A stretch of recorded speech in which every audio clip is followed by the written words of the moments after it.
Hi, I'm Robin Smalley, co-founder and international director of Mothers2Mothers.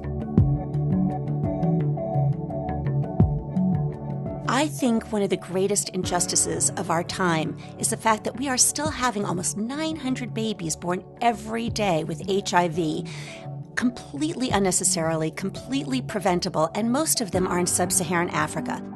We created Mothers2Mothers to address this terrible gap in services. We take newly delivered mothers who are HIV positive. We put them through a rigorous training. We send them back to their own prenatal clinics as what we call mentor mothers, so that when a young woman comes in and gets a potentially devastating diagnosis of HIV and she feels alone and terrified, immediately a mentor mother is there to hold her hand and to put her arms around her and to say, "You're not alone.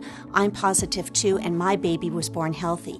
She takes her into the Mothers2Mothers room, which is always located right there in that clinic, and she is surrounded by a sisterhood of women who are just like her. She can get counseled every day so that she can make healthy choices for herself and her baby. We keep her in the program until the baby is tested and testing negative.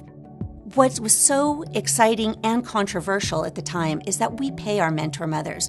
We don't believe in volunteerism for women who can't put food on the table, and we don't believe that people feel valuable unless they're treated like they're of value. It's the paying and the educating that really creates an army of strong, empowered women.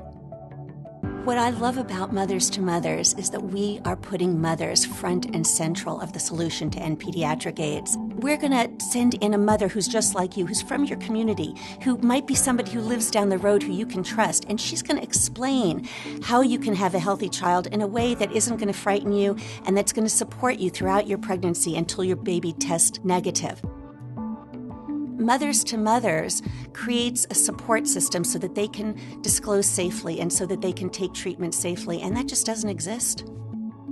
The word empowerment gets overused a lot these days, and it's hard to define it until you actually see it. There's so many stories that come to mind, but one of my favorites is this young woman named Nosy. Nosy came to us.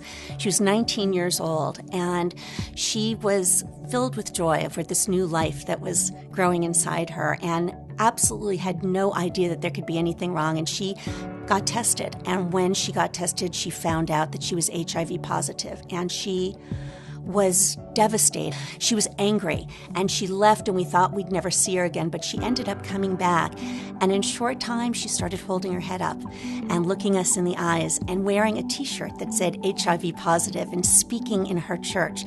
And now she's working in our office as in communications, and she has a new little girl who's beautiful. Nosy's extraordinary, but she's not extraordinary because we have hundreds of thousands of women like Nosy. We're seeing over 1 million women now.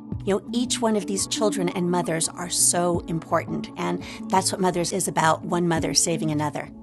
With your help, Mothers2Mothers can be part of the end of pediatric AIDS. Please join us, and you too can be part of the effort to save babies and children's lives and see an end to pediatric AIDS.